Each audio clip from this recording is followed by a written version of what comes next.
Hey, this is Jeffrey Masters, and I wanted to pop in really quickly and share with you an episode of Inner Voice.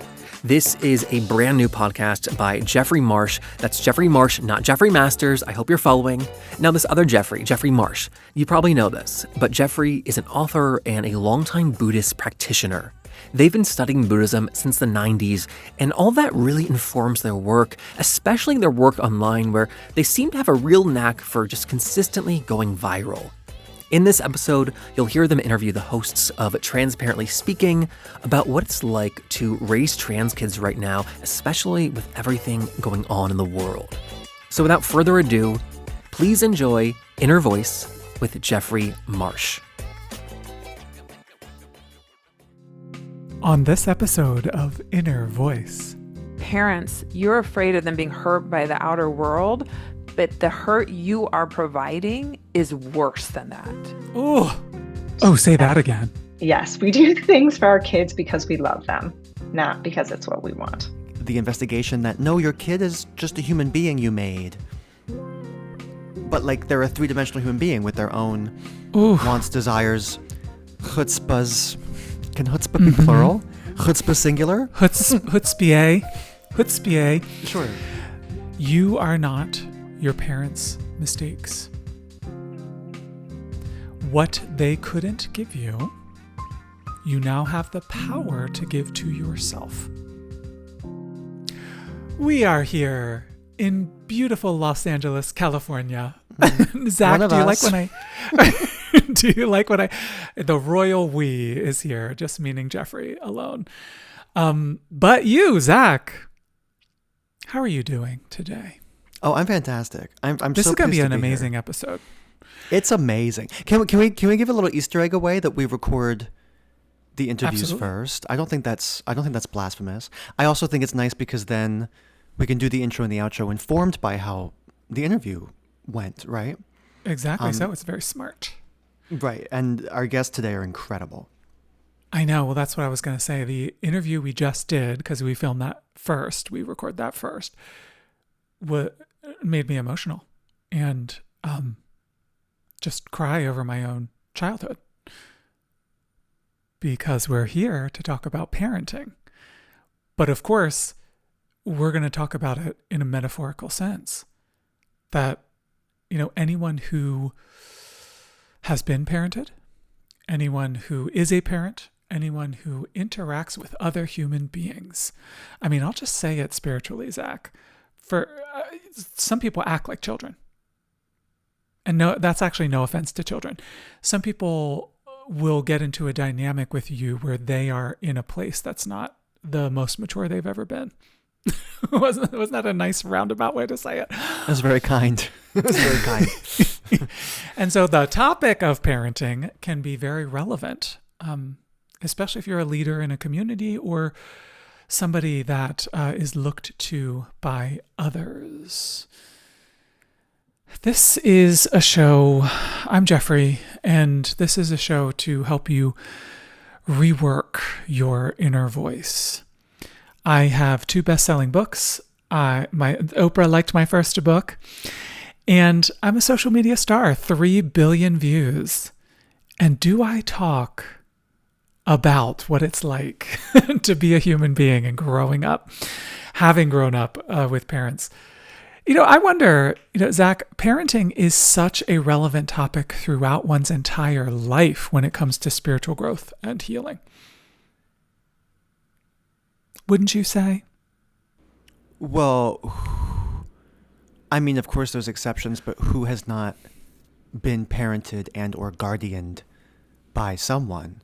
I mean, not to discount any potential realities I'm not thinking of, but everybody is raised by someone in any alternative or traditional capacity.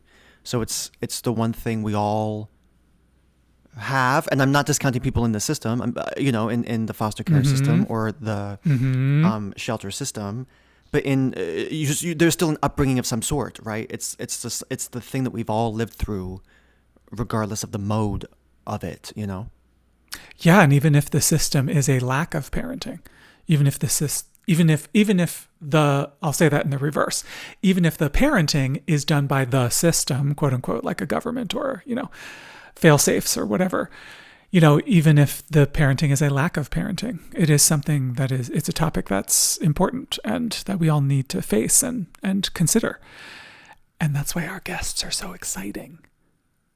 Today we get to talk about, how we were parented, how people parent others, reparenting ourselves. We talk about chosen family. We talk about being the cycle breakers in our own lives and in our intergenerational existences.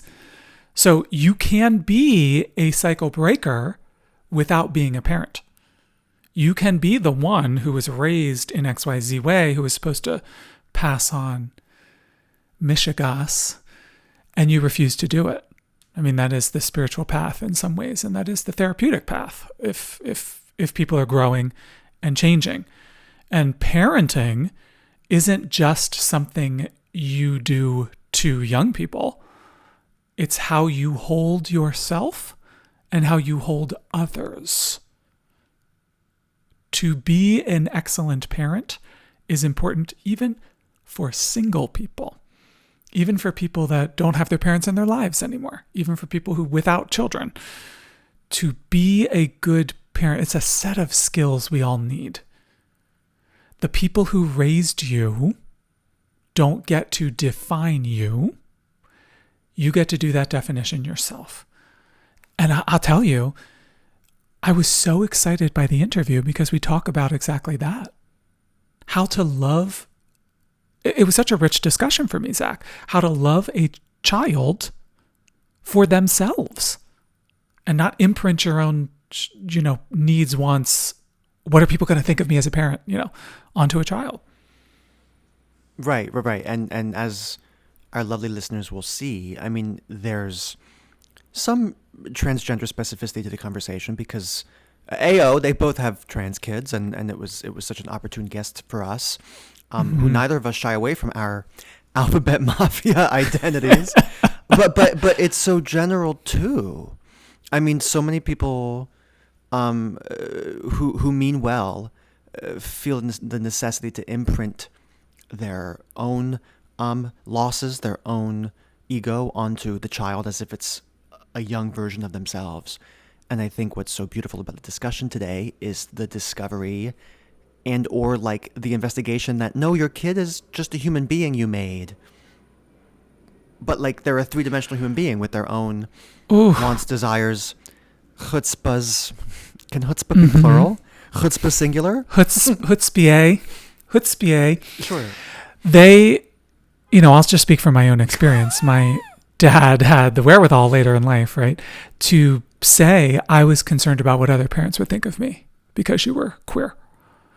That somehow being LGBTQ or raising a child, that it was somehow a parent's job to not raise an LGBTQ child. That was somehow job number one. And to be able to speak to two parents who are not doing that today, who are really vibrant, beautiful, wonderful people, but also are not going down that path. What a healing conversation. Well, let's launch right in, huh? You want to introduce our lovely humans? I do. We're doing something a little different because we have two guests at the same time. It's an abundance of guests. So sometimes we hear from our lovely community. Sometimes we hear from celebrities, experts, and these two vibrant human beings are experts in being beautiful parents. And you'll see that we have a bit of tug of war in the interview, but I love them. And they have their own podcast called Transparently Speaking, where they speak from the heart. And it is a podcast about parenting trans kids. And almost every episode breaks my heart open with beauty. And I can't wait for you all to hear our beautiful conversation. I would love to welcome Diana and Joy. We're lucky enough to have two guests at the same time. Thank you both. Thank you both for coming and for being a part of our discussion today. I wanted to speak to both of you because it occurs to me that parents are often in what I would call a middle position. Perhaps we didn't get, and I say we, I'm not a parent, but perhaps our generation didn't get skills that we're all learning right now: self-care, kindness, self-respect. And we're trying not to pass on anything we didn't like about the parents we had. So we're in this middle spot where we're trying to be the cycle breakers, but we weren't given many examples about breaking the cycle. And so we'll start with you, Joy. How do you feel about breaking cycles these days? And how do you feel it's going with you and your family? Well, goodness, thank you, Jeffrey. It's lovely to be here. You're I welcome. We'll start with an easy one, just I'm real like, oh gentle. my goodness. Okay. Right away, breaking cycles. Well, I feel strongly about trying to be my best self, which means trying to be my best parent. So I am a mom of three, and wow, parenting is really hard. And I wasn't necessarily a fan of some of my parenting, to your point. I think that's maybe a common Mm. experience for many of us. And to be honest, though, I don't think I had a lot of self-awareness about it until I became a professional coach. So this coach experience has really helped me gain some self-awareness and a lot of Oh, intentionality. may I ask you directly about that? Of course. What's the correlation? Being a coach is kind of like being a parent, is kind of like being a coach, kind of like that? I think the correlation for me is in becoming a coach and doing my own self-awareness journey and needing to do a lot of self-management. And I have also needed to be really intentional about how I show up for clients, which has made me much more intentional about how I show up for my family and for my kids and for everybody else around me. Okay, good. Um, Diana, how are you showing up for your family? Very intentionally. I always have, and I think for me, Mm. a little different is when I was growing up. I remember taking notes. my my parents would be like, "I'm never doing that. I'm never doing that." I can't say Truly. that. I can't say that I remember every single thing, but I do remember a lot of the feelings. So when I became a parent, I had thought about where I was now as an adult and those things what I would and wouldn't do. And so I think it's helped me because it wasn't just a matter I don't like that. It was like, why don't I like that? Well, because it dismisses my voice. And I think that's something I experienced a lot as a child and probably not unique to my generation of, kids are seen and not heard type of thing and parents know better. And so that has affected the way I show up with my kids that I know that they have insights into themselves and into their lives. I let them be the experts. For example, in school, I'm not in school with them. I may have the experience of a long term picture of education, but I don't know what it's like to be in school. So if they say, I don't want you to speak out, mom, because that's not safe, I believe them.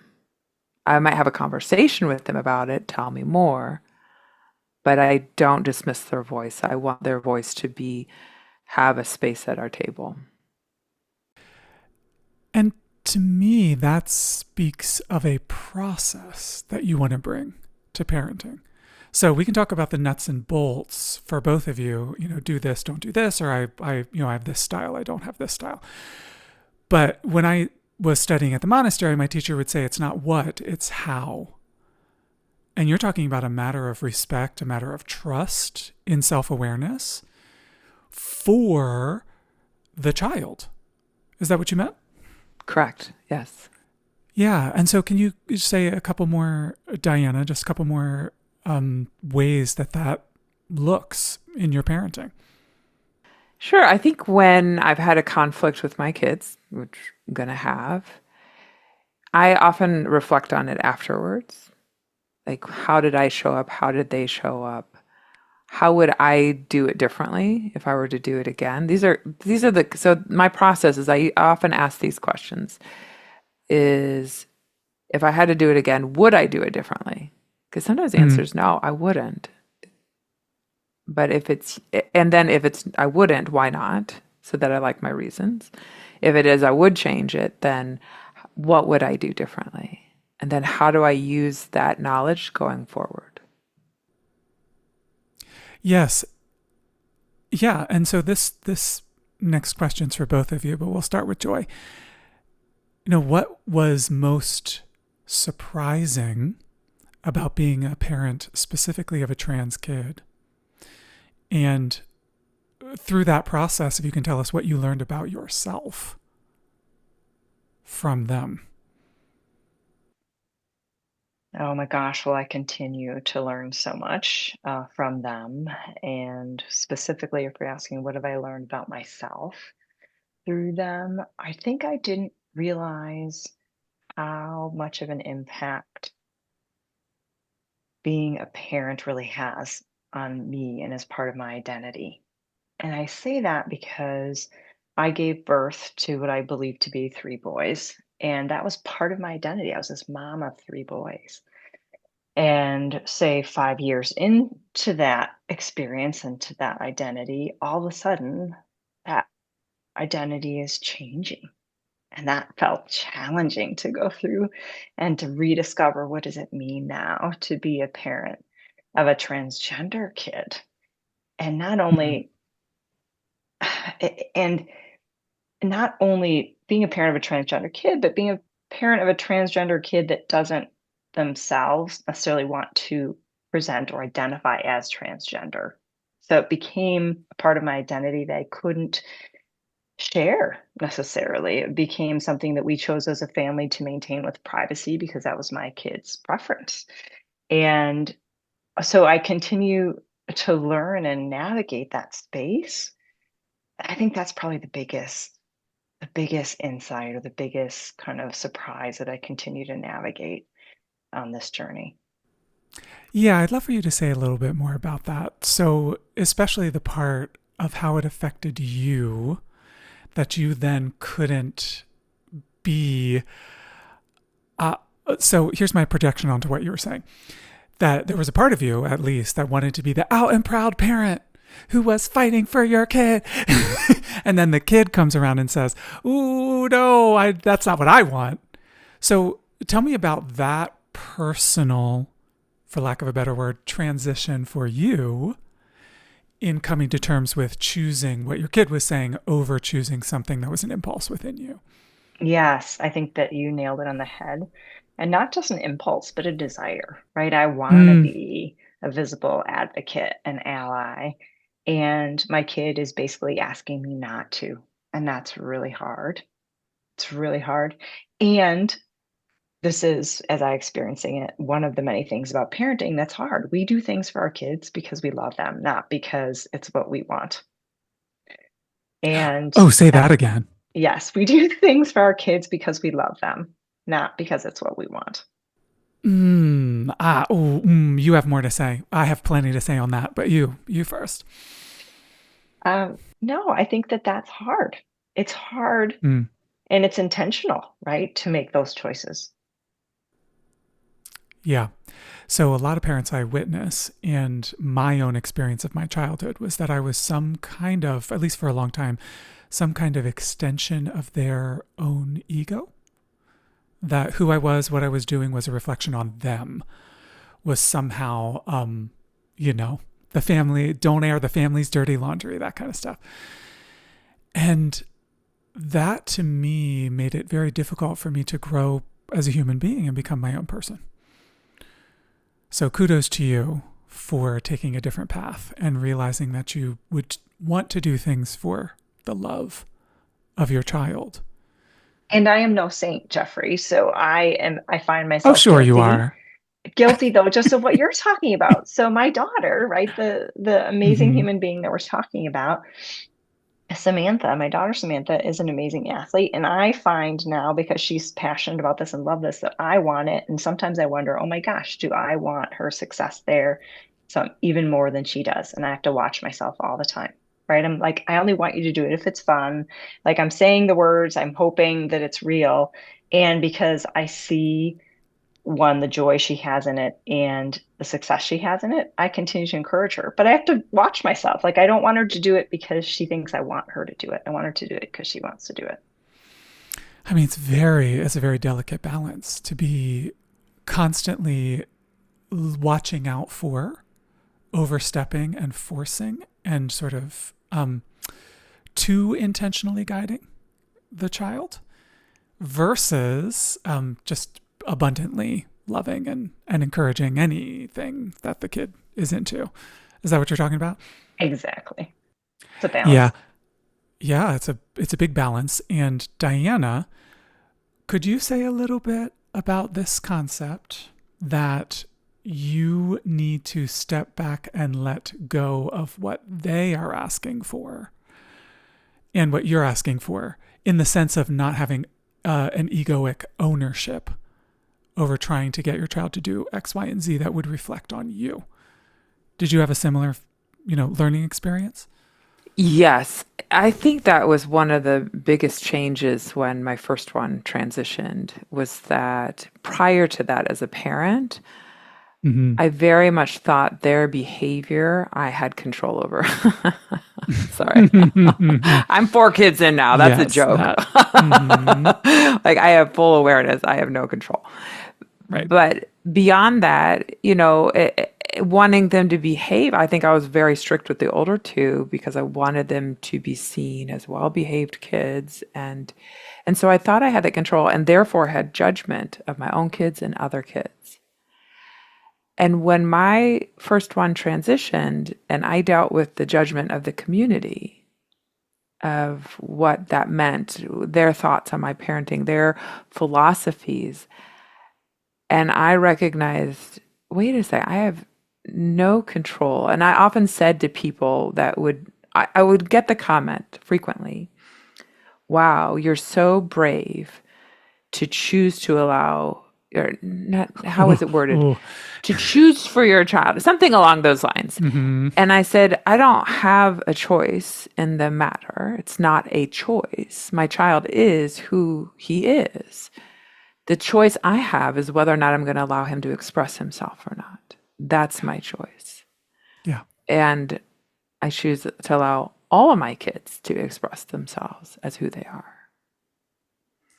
So I think that was the biggest. And then I think that was the biggest awareness. And then that came into being less judgmental of others, being less judgmental of my kids, seeing if they were sassy, instead of that's a reflection of my parenting, why are they being sassy? Like, what is going on for them? Are they feeling unsafe?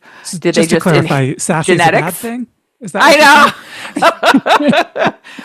Sassing back, as we used to say. Yes, I mean, that's what we said when I was a kid, yeah. So you went through a personal journey of growth. You might even say, I'll put a very fine point on it. You might even say having a trans child is a gift. 100%. You might even say that it allows you space to grow, like an EKG. Like, sometimes sometimes we hit the mark, sometimes we don't. But there's this arc toward even learning more about yourself and being a parent and how to live a full life. Yes, those were some of my notes to that original question you asked, Joy. Is what's surprising as a parent is to see the superpower it is for my child to be children, I have 2, to be transgender, because I see how non-judgmental they are of the world because of what they've been through, how compassionate they are to others. They're not afraid of people who are different than they are. And so it's the most amazing, beautiful thing. And that has had a ripple effect on all of the rest of us, their siblings, my husband, myself. And I think that's the thing that I've learned about me, is it's made me reflect on who I am and owning it rather than trying to conform to others. Owning it rather than trying to conform to others. Joy, it seems like both of you act in some ways as the buffer person for your child. You need to be the person between your child and the world sometimes. Can you speak about that process and how that's been for you? Yeah, I think that's an interesting observation. I don't know if I would necessarily say buffer, but as you say it, I guess it feels like it fits. I feel like protection Mm, comes in there. Um, I feel like there's this consideration around privacy, right? Supporting my child's desire for privacy. And I think a big part of the quote buffer is in navigating our quite complicated world and its many adult systems like healthcare and education. And so hmm. that's where I feel, that I'm doing some of this buffering. Yes, and that to me is why having you on the podcast is such a powerful experience, that this is a metaphor for all parents. They may just not know that they may be in this role for their child. And the two of you I happen to know are both excellent parents. You made a joke that you're not what'd you say? You're not a saint. You are to me.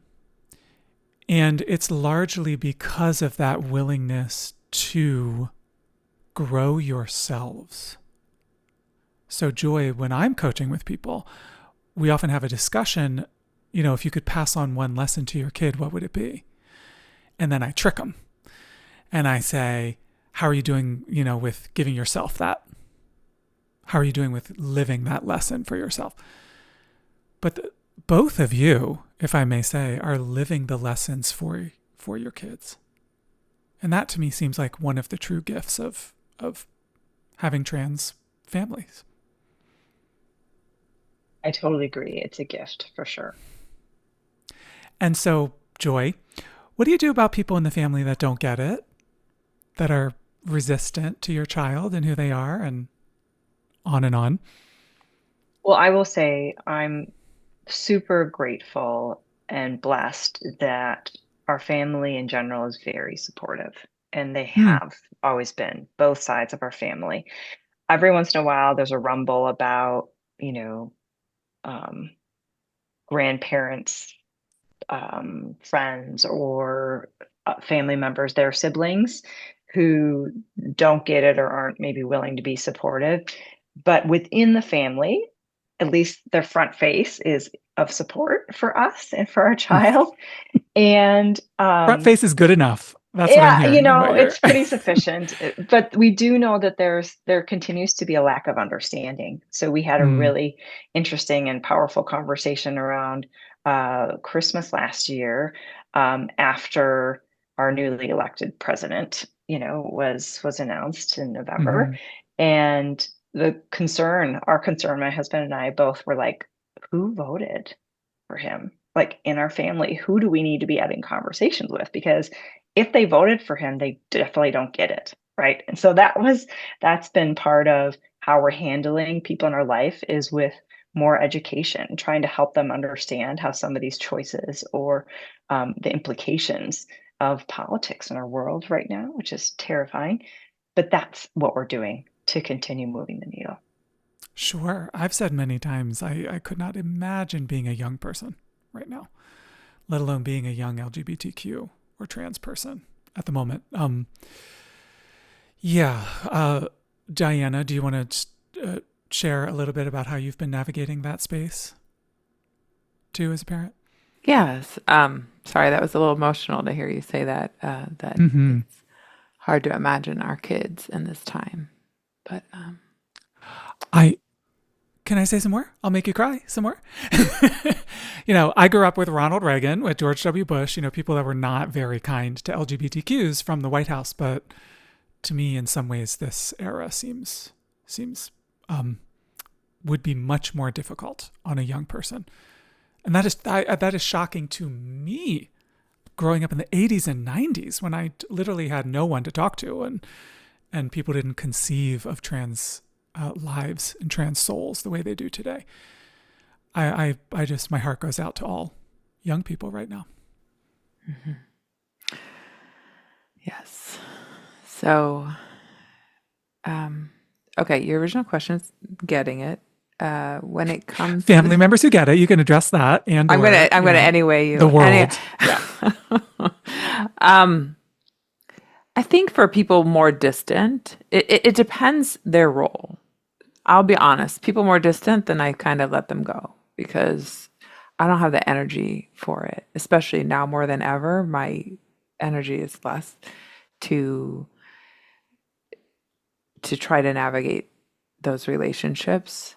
And it depends how close they are. It also depends how open they display. So if they're when they demonstrate they're quote not getting it, then I tend to be a bit outspoken, so I will say something to them about it, and then how that plays out will depend how whether I continue that relationship or not. Are they interested in learning? Do they show any remorse for any pain that was created by what they said? When it comes to family, I'm fortunate to be similar to Joy in that our family has been supportive overall. I will admit at the beginning, my mom stopped speaking to me both times. So I mentioned I have two kids that are transgender. With each time, she stopped speaking to me for a My few months. goodness. I know. Please don't forget where you're about to go. Okay. But there didn't seem to be a learning experience from the first time. Is that what you mean to imply? Meaning, like, for it to happen once, I mean, and go through the rigmarole of it, happening once, but then to come back around again and make that same choice twice, that seems like a lot. That seems like a lot. It was actually worse the second time Mm. because first time she didn't say as much to me about her thoughts on it. The second time she had a She lot to say about my let it rip. parenting. Yeah. And I think sometimes with certain family members, there is a difference between tolerance and acceptance. For my mom, I think for my older one, she has reached acceptance for sure. And she's outspoken. She posts on social media her support for the transgender community and the whole LGBTQ plus community. So I'll give her credit for that. But there are other members that I feel like they tolerate, not necessarily accept. Like, oh, I don't even want to use this language because I hate this language and I don't want it to be repeated. But it is the feeling of, oh, that child thinks they are a boy. And I can see how, because we have a lot of Uh-huh. a lot of my nibblings are boys. So I can see how my and I have four kids and some of them are boys. So I can see how my two kids that are transgender get treated differently than their cousins or siblings. Yeah, I have to commend you both. I mean, this is just going to be like a fest of me saying thank you. Because as you know, I didn't have the best parents or parents that necessarily got it when I was growing up. So to hear from you is really just stellar and healing for me. The consistent and constant obsession, and I'll ask you about this, Joy. Obsession with trans people being fake permeates so much of our culture, even down to the language that's used. Saying trans people identify as, but cis people don't identify as, they just are, right? Just as an example. And to give your kids space to be authentic and be who they are and grow in the best way possible is really amazing.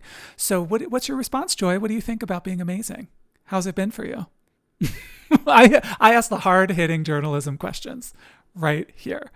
I mean, I'm loving the shower of love that you're giving me, and I'd love to accept some version of some of the things I do are amazing. Awesome. I love that. And I'm not always amazing, but I'm so glad that my husband and I have been on the same page early in this journey, and doing it together is key. I just want to say, like, parenting is hard for everybody. And I feel like, especially in this environment, parenting a transgender youth is just so extra hard. And so I couldn't do it alone. And I'm grateful not only for my husband and our families, but for people like Diana and for people like you, Jeffrey. And I think without the encouragement and support that we have, I wouldn't be able to do it. So thank you. How dare you? How dare you semi-accept a compliment and then transmogrify it over into complimenting other people? How dare you on my podcast? I'll let it go. I'll accept.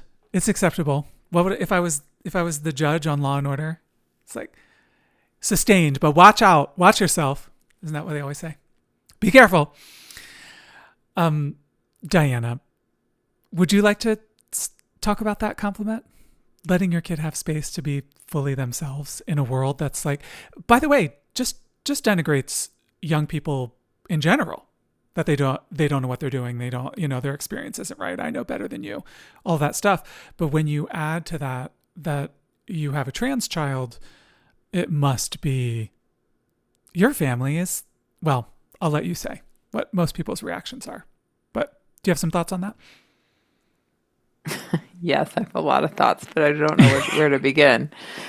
I gave you 18 things you could talk about. I guess I'll start with the last part. What people think. I don't know what people think. I don't know that they necessarily directly tell us. I have some assumptions based on, I think people think we're crazy. I think sometimes it's hard for me to mention that I have 2 transgender kids because I must be doing something wrong.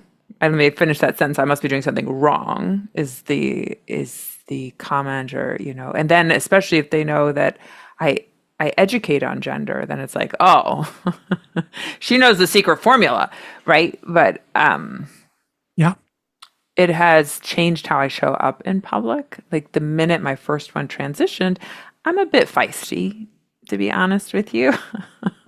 And so when that first one transitioned, I thought, oh, you got to hold yourself in check in public because everyone's going to think you're crazy and that you're the reason your child's transgender. So I all of a sudden became this very calm exterior. And I have the calmness in me, but it's like feisty had to go away in public. You had to know me well to see the feistiness, but otherwise it had to be calm, agreeable, yes, tell me more type person. So I think that's some of it. But wait, tell me more about your bigotry. Is that what you're saying? This calm demeanor? Tell me more about why do you think whatever it is, or I think I have a conversation. This wasn't bigotry, but I remember when somebody learned about my child when they first transitioned, they're like, so he likes girls? And it was like, because that confusion of sexual orientation and gender identity. For sure. And to be clear, he was 7 years old. And it's like, I don't know who he likes. Transgender people can be gay, pansexual, straight, all the things. So, and he's 7. And so I have no idea right now. This is just about who he is. So there's a lot of education, but taking it in that and I don't regret it, meeting people where they are, because I think that approach has helped plant seeds, maybe even changed a few people, maybe. But more, yes, catch more flies with honey. There you go. Than with vinegar. But then you have to find an outlet somewhere, because sometimes when people ask you about your kid's genitalia, which I've just, especially when they're like 7 years old.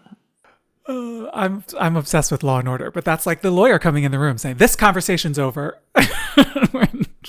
My client's out of here. Yes. Okay. So I'm going to make a joke, and I'm caveating that it's a joke. And then afterwards, I'll also say it's a joke. But do either of you want to weigh in on how your family was the reason Donald Trump got elected? Either of you? Joking. Kidding. It's pronouns. It's care for trans kids. That's why we're here, right? All right. How dare we want our children to get acceptable medical care? Right. Well, underneath my joke, my rather clumsy joke, is the idea that loving your kid could be quote unquote too woke. Affirming your trans kid could be some sort of parental overboard. And what I see in front of me in this lovely Zoom are parents that should be the model for all families. And I know, Joy, you're going to argue with me. You're not a saint. It's noted. I wrote it down. And I never wanted my parents to be saints. I really just wanted them to act like you all are acting, with honesty, integrity, openness, kindness.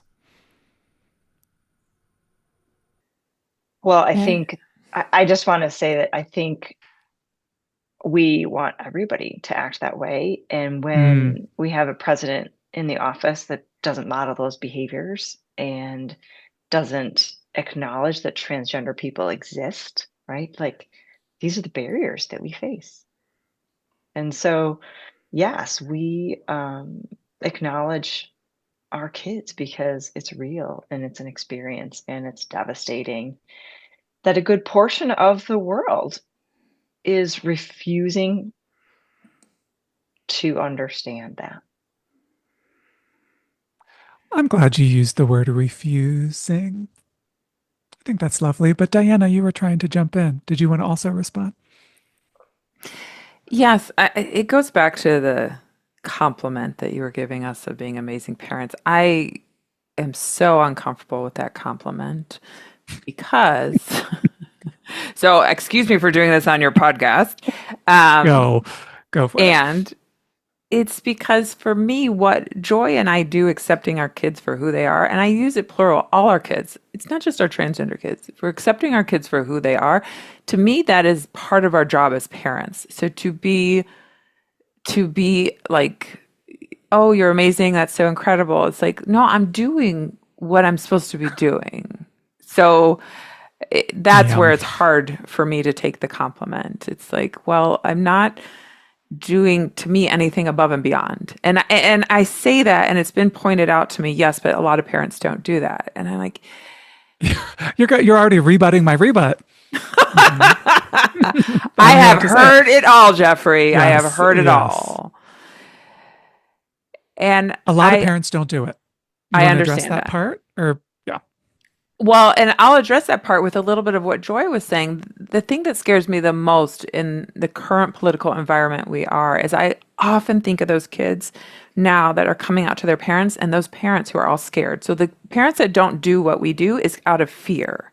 And now that fear is even more elevated to what is the world going to think? What is their life going to be like? And so a lot of parents are, excuse me for being judgmental, but misguided to think that suppressing their kids is protecting them. And I often tell parents, you're afraid of them being hurt by the outer world, but the hurt you are providing is worse than that. Ooh.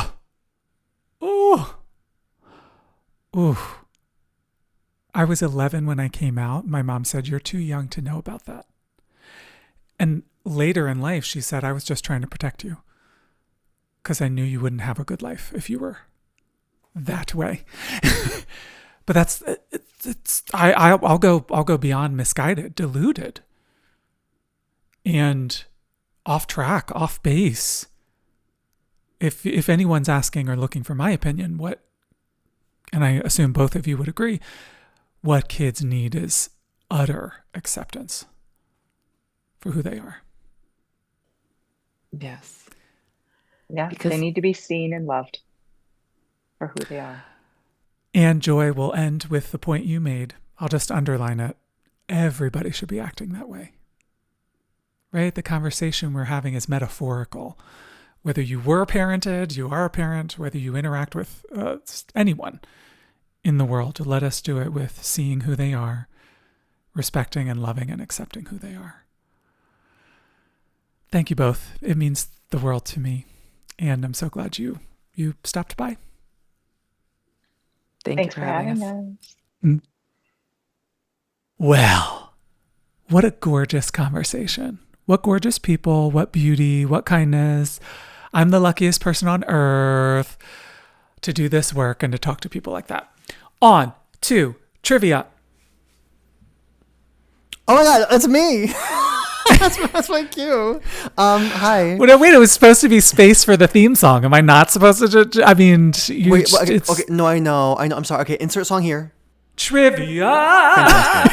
I You love know, that song. Every time Now I do it's you. that, every time I What? do that, I think we're gonna get branded. I think Activia, trivia. Like for some reason, I think What is that? we're selling probiotics. This is not a sponsored.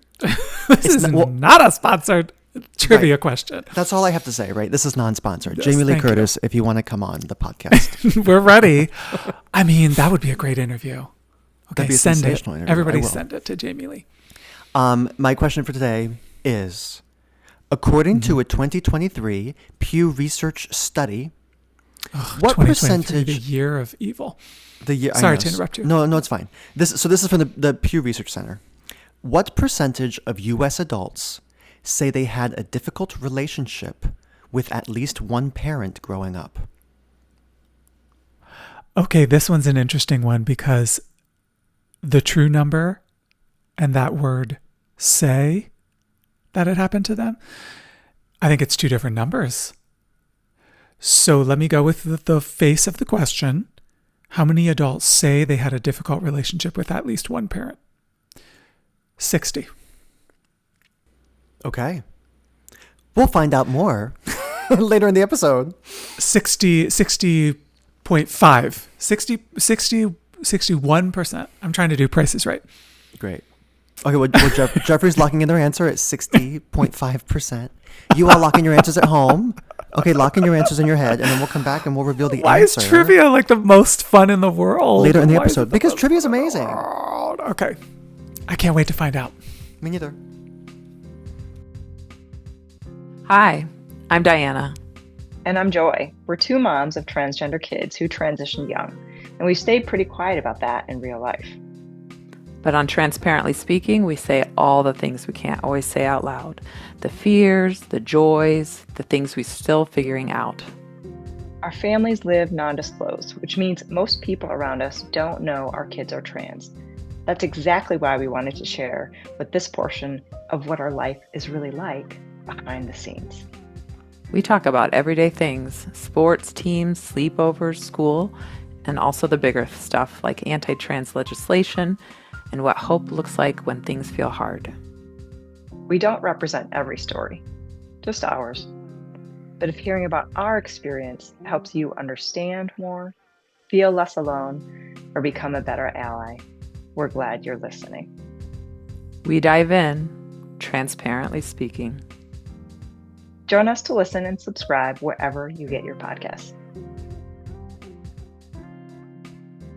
Such a beautiful time we're having today. I mean, in the world we're in, there's no other work I want to be doing, Zach. You have a community question for me? Oh my God, I do, but can we hold for plane? I live right next to LaGuardia. Let's hold for plane. Oh, hold for plane. Is this going in the episode? The whole thing. I think it's funny, but no, I'll put it in the YouTube and maybe I'll cut it out of the audio only because it's a little dead air. Okay, our community question. So we had this Discord member, which we'll talk about the community later. We actually have Jeffrey's Safe Space is a community that you can join online at jeffreymarsh.com. And so sometimes the Discord members choose to leave their handles, their screen names in here, and sometimes they choose to be anonymous. And so this is actually a lovely anonymous Discord member asked, Jeffrey, I'm realizing my inner critic sounds exactly like my mom. I knew she was doing her best, but I still You paused carry- because you knew I was going to start screaming. No, because sorry to interrupt you. my mom listens to this podcast, so no shame. I love you, Mom. Yes. But so does mine. I know she was doing her best, but I still carry a lot of pain. How do I start reparenting myself without hating her in the process? The good news is asking that question is the most important step. In Buddhism, it's supposedly something that the Buddha himself said. Anger is like picking up a hot coal from a fire and throwing it at someone. They might get hit by the coal, but the most damage is done to us. We're the ones burning. And so most people just get caught in the hating of their own parents for a lifetime. and they never come out of that loop. And I'm not disparaging anybody. It takes a lot of work to come out of that loop. But the fact that you know there's an outside to the loop is the most important step. So kudos for that. Now, shall I tell you how to get out, how to get out of there? We all are doing the same work constantly. Whether that voice sounds like mom, sounds like a teacher we had, sounds like our dad, sounds like the voice on the Teletubbies, right? That was a deep cut. No matter what it sounds like, it's our job to change our relationship with it. And I'll tell you the truest tea, you're probably not going to get rid of it. So it is, in essence, knowing it's there and acting anyway. Knowing it's there and having your beautiful life anyway, regardless of who it sounds like. Try not to get caught up on that part. Because, I mean, it just makes logical sense that it would sound like whoever our caregiver was who installed that information in us. Hey, you know that advice you give your best friend? The one that lifts them up, reminds them of their worth, and helps them keep going? Yeah. What if you actually took it yourself? My book, Take Your Own Advice, is the permission slip you didn't know you needed. It's a guide to self-kindness, to finally believing in yourself the way you believe in others. Packed with wisdom, warmth, and that signature Jeffrey magic. This book is like a cozy chat with me or one of your most supportive friends. So, if you're ready to stop second guessing and start thriving, grab Take Your Own Advice wherever books are sold. And hey, this is your sign. Hey, beautiful soul, Jeffrey here. Are you ready to finally release what's holding you back? Step into your power and live authentically as your truest self? My one-on-one life coaching sessions offer you personalized guidance, heartfelt support, and transformative insights that are tailored just for you. Let's journey together toward greater self-love, clarity, and empowerment. Apply for life coaching at jeffreymarsh.com. You deserve this personalized care, and I'm here for you. It's time for my favorite part of the show. Activia, not sponsored. No. I am getting the answer to the trivia question. Lay it on me, Zach. Let's review and then answer. I'm ready. Right. We always read the question again first. The original question from the Pew Research from the Pew Research Center. What percentage of U.S. adults say they had a difficult relationship with at least one parent growing up? Okay. The answer is, according to Pew. Wait, I said 60 something, right? You said 60.5. Oh, right. Price is Right rules. According to Pew, 31%. 31% of adults report having a difficult relationship with at least one parent growing up. People can't see the video, but my jaw is on the floor. I'm shocked and shooketh. Can I tell you why? I mean, I think you are correct. Maybe it says, maybe people can Google the study and it says, exactly how they phrased the question. And maybe, we can infer that people didn't want to say they had a difficult relationship. But as far as I can tell, almost all people have to deal with some sort of form of childhood difficulties at some point. I think it is incredibly rare in the system we have, but also incredibly rare in the system we have to grow up with two kind, loving, wonderful parents. Sad to say. But maybe it's just the milieu I swim in as well, and that's part of it because of the work I do. You have opinions on this, Zach? No, but I only because you said it so well, but I would like to commend, not making it a joke, I would like to commend your use of the word milieu. It's gorgeous. I put an X on the end of it. Milieu. Yeah. No, but I can I comment again on please. Report having? Because that's what you said when I first asked the question. Right. You said how many people were honest about Would say it. versus how many people really feel that way. I mean, 31% of people were brave enough to say so. Mm. And me and you know from all the other things that we're doing, from, about percentages and about how many people show up to something, how many people you can project to actually participate if they claim they're going to show up to something, right? Like we know all this stuff now. And 31% is a huge number. That is true. Of people to be honest, you know what I'm saying? Like nearly a third. Yeah. Yeah. And that's the honest people. So I could, mathematically speaking, I could even imagine the number of people who actually experience that. If 31% are reporting, I could imagine it being 70, 80% are actually experiencing it, but only 31% are brave enough to say so, right? Indeed. And from our example in our episode today, it's wonderful to be around wonderful parents regardless. And with that, it's time to say goodbye again. I really love you all, and I want you to have a special present in a moment. But first, I have some reminders for you. You are not your parents' mistakes. What they couldn't give you, you now have the power to give to yourself. And I will tell you, forgiveness doesn't mean total access. It is possible to forgive people like parents from afar and maintain your boundaries. Parenting is not a practice. It is, Parenting is a practice. It's not perfection. That's what I mean. Because whether you're parenting others or yourself, it's okay to continue to learn, as we saw from our guests today, and you deserved to be held, not hurt. That's the most important thing to remember. You being taken care of should come first, and it must come first. And now for that special gift. No matter where you are, we're going to do a kindness meditation together. Please close your eyes. If you're in a space or you're driving, you're somewhere where you can't close your eyes or you don't feel safe closing your eyes,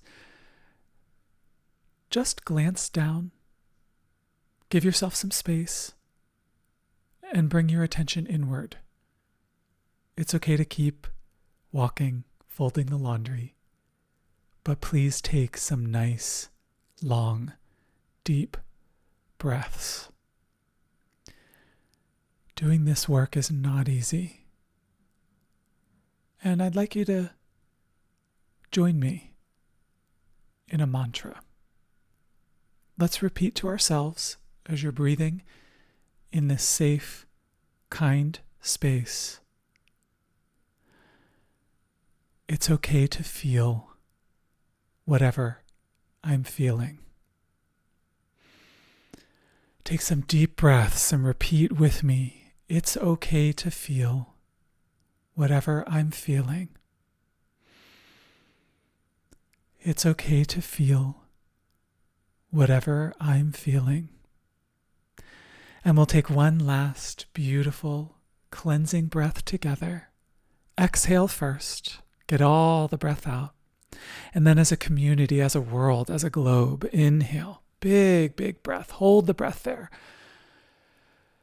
And exhale. Open your eyes. Come back to the world. Live your life. And be in love. Bye for now. This has been Inner Voice with Jeffrey Marsh. Today's episode was produced by Zach Latino. If you're ready to go deeper, transform your life, and experience personalized support, my one-on-one coaching sessions can be applied for at jeffreymarsh.com. Know someone perfect for Inner Voice? Send them our way. Have them visit jeffreymarsh.com to sign up for our exclusive online community, and we'll reach out if their inquiry aligns with an upcoming episode. Remember, you are worthy exactly as you are. See you next time.